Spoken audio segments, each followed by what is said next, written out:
Present indefinite था ना,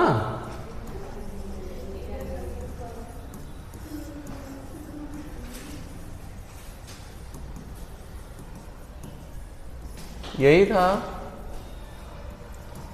इसी को पढ़ रहे थे। कुछ रूल्स भी रेगुलेशन भी हुए थे और स्ट्रक्चर भी हो गया था। इसमें डस नॉट और डू नॉट भी लेता है ना निगेटिव के साथ में, ये हो गया था ना, यहाँ तक हुआ था। जैसे एक एग्जाम्पल आज मैं थोड़ा सा कोशिश करूँगा। एक सेंटेंस मैं लिख रहा हूँ, ध्यान रखना। शेर जंगल में रहता है। ये बताओ, इसका आप मुझे इंग्लिश बताओ क्या होगा। इसको ट्रांसलेट करो। शेर जंगल में रहता है, क्या? द लायन, बोलो आगे। द लायन, बोलिए। The lion lives in the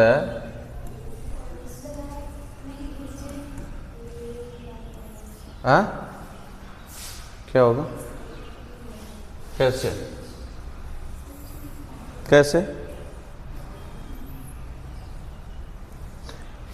क्या ये कंटिन्यूअस है? कंटिन्यूअस है या रहता है ना? तो ये तो इसमें इंडेफिनिट है, क्योंकि बहुत पहले से रहता है और आज भी रह रहा है, तो ये तो इंडेफिनिट है, इसमें कोई संदेह नहीं है। लेकिन आप मुझे ये बताओ कि ये जो सेंटेंस क्या ऐसे बनेगा? कैसे बनेगा बताओ?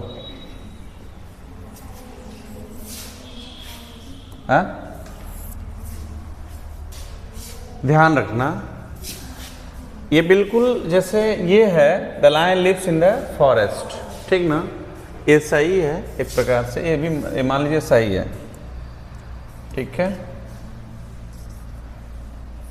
The lion lives in the forest. अब कहने का मतलब क्या है, चीज को जरा समझना। यहीं से थोड़ा सा चीजें आपके इंग्लिश क्या है ना, आपकी भाषा और आपके इंप्रेशन से पहचानी जाती है।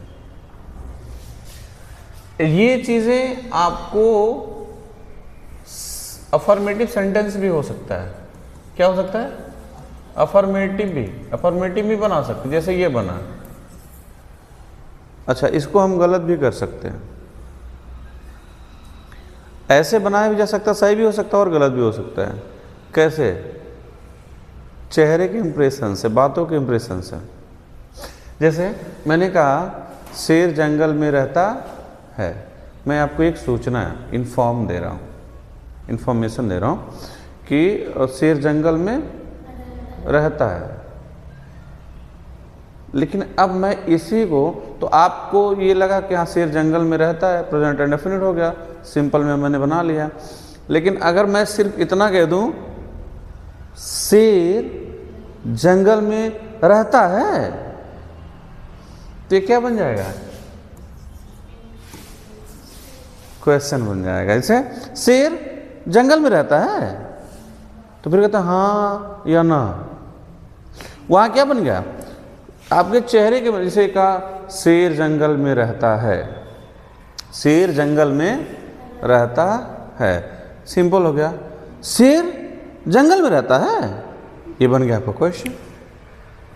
आपके पूछने के भाव से, आपके इंप्रेशन से वही सेंटेंस सिंपल में बन जा रहा है, वही सेंटेंस में बन रहा है, क्वेश्चन भी बन रहा है। जैसे अगर इसी को मैं कह दिया शेर जंगल में रहता है, तो आप कहोगे हाँ शेर जंगल में रहता है, तो क्वेश्चन बन जाता है। उस स्थिति में तब तो क्वेश्चन बन जाएगा। फिर क्या बन जाएगा? ये does the lion live in the forest. मतलब इस तरह से क्वेश्चन बन गया फिर, और ये सिंपल भी बन गया। मतलब ये टोटली कहने का मतलब क्या है, आपके चेहरे के इंप्रेशन से बेस को चीज़ों को समझे जा सकते हैं। इंग्लिश को जो होता है ना, वो चेहरे के इंप्रेशंस आपकी बातों से, है ना, इंप्रेशंस भी बहुत ज़्यादा इसमें मायने रखते हैं।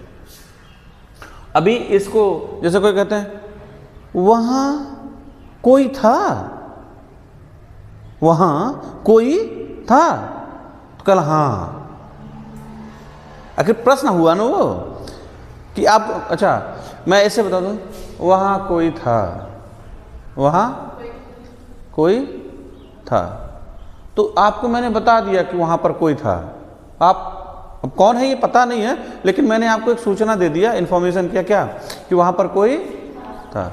लेकिन मैंने कहा वहाँ कोई था, तो आप बोलोगे हाँ हाँ कोई था वहाँ पर, लेकिन कौन था पता नहीं है। तो वहाँ क्या, हाँ क्वेश्चन बातों से और चेहरे के इंप्रेशन से और चीज़ें निकल के आती हैं। तो इस चीज़ को थोड़ा सा ध्यान रखना, ये भी बहुत ज़्यादा मैटर करता है, ठीक है।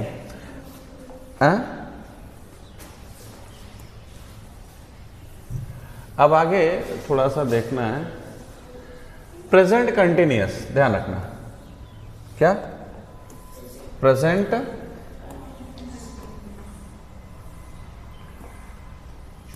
कंटिन्यूअस,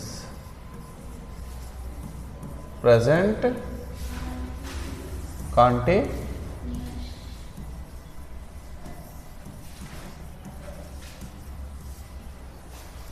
अब मुझे बताओ प्रेजेंट कंटिन्यूअस जो होता है, अगर इसको जब हम देखते हैं तो टेंस कौन है, प्रेजेंट है ना। कंटिन्यूअस का क्या होता है, कंटिन्यूअस की एक ही चीज होती है कि काम क्या होना चाहिए, जारी होना चाहिए। यहां पर कंटिन्यूअस का वही है कि the work is going on at the time of speaking, यही ना, at the time of speaking continuous हो गया। और प्रेजेंट टेंस जो प्रेजेंट में हो रहा है, जिस समय हम बोल रहे हैं उस समय प्रेजेंट ही होता है ना। तो जब इसको हम फॉर्म करते हैं स्ट्रक्चर, तो आपको पता है सबसे पहले क्या लिखना है, सब्जेक्ट। ये टेंस कौन है, प्रेजेंट V1 और V5 हो जाएगा। Continuous fourth form other. जब इसको बनाएंगे तो कैसे बनेगा, सबसे पहले सब्जेक्ट अपने प्लेस पे रहेगा ना, इसको इसके अकॉर्डिंग तोड़ेंगे, फोर्थ फॉर्म। अब फोर्थ फॉर्म किस फैमिली के साथ आता है, बी के साथ। कौन सी फैमिली, बी के साथ। तो बी का V1 और V5 हम लेते हैं, तो B का V1 जो होता है वो M होता है और R होता है, और V5 क्या होता है, V5 इज होता है, ठीक। V5 क्या होता है लाला, इज होता है, ठीक है। इसके बाद फोर्थ फॉर्म, ये होता है इसका स्ट्रक्चर, हाँ इसका स्ट्रक्चर ये होता है फोर्थ फॉर्म का। अच्छा एक बात और ध्यान रखना, कुछ ऐसे वर्ब्स होते हैं जिसका कंटिन्यूअस नहीं बनता। कंटिन्यूअस और इंडेफिनिट दोनों एक ही होता है, कुछ वर्ब ऐसे होते हैं, ठीक है ना। उसका कंटिन्यूअस और क्या इंडेफिनिट एक ही होता है। जैसे एग्जाम्पल, मैं उसे जान रहा हूँ, मैं उसे जान रहा। अब देखना, मैं उसे जान रहा, आधा तुम्हें कहने दिखवे नहीं करता है, जान रहा हूँ। अगर इसको बनाओगे ना, भले कंटिन्यूअस लला, लेकिन बनेगा किस में, इंडेफिनिट में। अगर ऐसा कह दोगे कि आम जो खाती हो जी,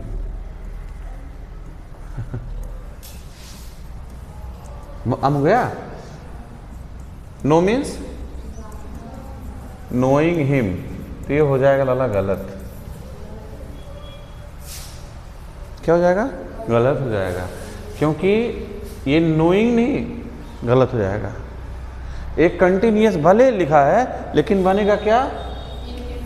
इंडेफिनिट। आई नो हिम, मैं उसे जानती हूं या जानता हूं या मैं उसे जान रहा हूं। बात को समझ रहे हो ना? तो नो में आईएनजी फॉर्म नहीं लगाएंगे। नो में आईएनजी फॉर्म यानी कंटिन्यूअस फॉर्म ये नहीं बन सकता, सॉरी, ठीक ना? कंटिन्यूअस ये नहीं बनेगा। बात को समझ पा रहे हो? ये वाला है ना, कंटिन्यूअस वो नहीं बनेगा। जैसे एक एग्जांपल और मैं लिख रहा हूं। मैं संगीत, जब भी लिखेंगे ऐसे आएगा। मैं संगीत सुन रहा हूं। मैं संगीत सुन रहा हूं। अब मुझे बताओ इसको ऐसे बनाएंगे, ये भी कंटिन्यूअस है, क्योंकि आपको रहा यहां पर दिख रहा है ना। रहा जिस सेंटेंस में रहा है वो क्या है? कंटिन्यूअस है। अच्छा, जब इसमें कंटिन्यूअस है, लेकिन अब यहां पर अगर आप लिखोगे कि आम सॉरी, हियर मीन्स क्या होता है? I am hearing music, the music कर दो, चलो I am hearing the music, तो क्या हो जाएगा? ये गलत होगा। आई एम हियरिंग म्यूजिक क्या हो जाएगा? क्योंकि ध्यान रखना, हियर के साथ अगर आप आईएनजी लगाओगे ना, तो हियरिंग का मतलब होता है सुनवाई, सुनवाई करना। क्या करना? जैसे जज कहता है कि आज हियरिंग है, जज कोर्ट में जो चलता है, वकील कहता है कि अपने क्लाइंट को आज आ जाइएगा, आज आपकी हियरिंग है, तो क्या है वो? सुनवाई है। और हियर, अगर आप हियर लिख रहे हो ना, तो क्या हो जाएगा? हाँ, तो इसको बनेगा कैसे? ये I hear the music.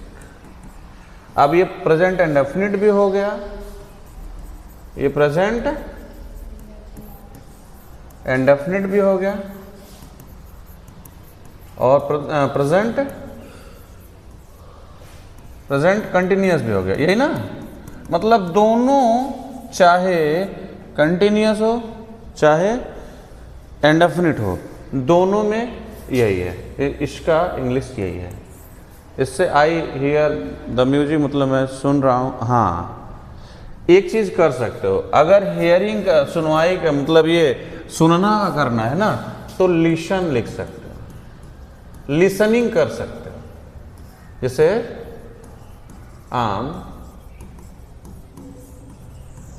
Listening the, अच्छा, ये आप लिसन मीन्स भी सुनना होता है ना, ये आपका कंटिन्यूअस बन जाएगा। लेकिन हियर आप नहीं लिख सकते हो। अगर हियर में आईएनजी करोगे लाला, तो ये बन जाएगा। बात को समझ पा रहे हो? लिसनिंग कर सकते हो, लेकिन हियरिंग करोगे सुनने के लिए, तो गलत हो जाएगा। हियर में आईएनजी का मतलब क्या हो जाता है? सुनवाई करना। जैसे एक वर्ड है, हाँ, एक एग्जांपल, मैं तुमसे नफरत करता हूं।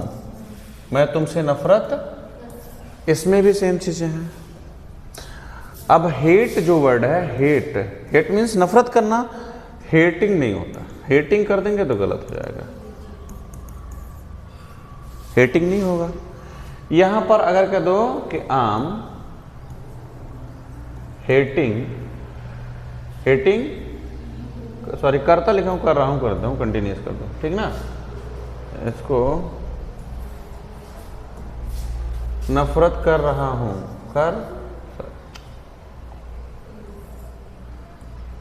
नफरत कर रहा हूं। तो अगर आई एम हेटिंग यू करोगे तो क्या हो जाएगा? गलत। ये हो जाएगा सीधे गलत हो जाएगा। करना क्या पड़ेगा? I hate you, I hate. अच्छा, इस ध्यान रखना, इसकी हिंदी कर रहा हूं भी हो जाएगा और करता हूं भी, यानी दोनों हो जाएगा। दोनों में यही लिखा जाएगा। बात को समझ पा रहे हो ना? जैसे मैं अपनी माता पिता से लिखता हूं ना, तो अजीब लिखा जाता है। माता पिता से प्रेम कर रहा हूँ, मान लीजिए ऐसा है। या अब ध्यान रखना, दूसरा कर रहा हूँ तो होता ही नहीं है ना, वो गलत वैसे भी दिखता है। मैं अपनी माता पिता से प्रेम करता हूँ, मतलब ये दोनों सेंटेंस एक ही है। इसकी इंग्लिश जो होगी ना, इंग्लिश जो होगी वो क्या होगी? सेम होगी। क्या होगी? सेम होगी दोनों का। क्योंकि आप ध्यान रखना, अगर आप ऐसा हमेशा देखे होंगे, या क्या हो जाएगा? अगर आप कह रहे हो कि आई एम लविंग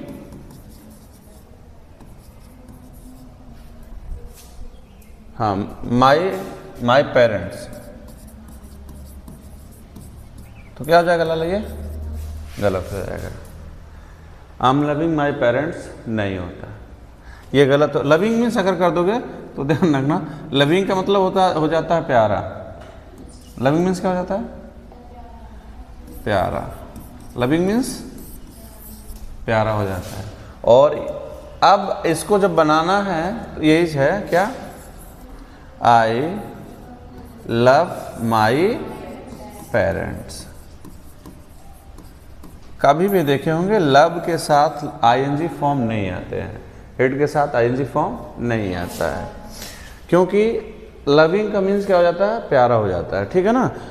तो ये जो प्रेजेंट इंडेफिनिट में बनता है ये सेंटेंस, ठीक ना, ये जो प्रेजेंट इंडेफिनिट में बनता है, इसका कंटिन्यूअस भी हिंदी वही होता है और इंडेफिनिट का भी। जैसे इन दोनों का इंग्लिश कौन होगा? ये होगा। ठीक है ना? अगर ऐसा लिखा है तब भी वैसा लिखेंगे, ऐसा लिखा है तब भी वैसा ही लिखा जाता है कंटिन्यूअस में। ठीक है? तो ऐसे ध्यान रखना कि कुछ ऐसे वर्ब्स होते हैं जिसके साथ आईएनजी नहीं लगाया जाता है, उसका किस में बन जाता है? प्रेजेंट इंडेफिनिट में बन जाता है। और प्रेजेंट इंडेफिनिट में जब हम सेंटेंस को बनाते हैं तो इंडेफिनिट का भी सेंटेंस करता है या कर रहा है, दोनों का इंग्लिश एक ही होता है। ठीक है ना? और जितने ऐसे वर्ब्स होते हैं, कुछ ऐसे वर्ब्स हैं मैं आपको लिखवा दूंगा। ठीक है?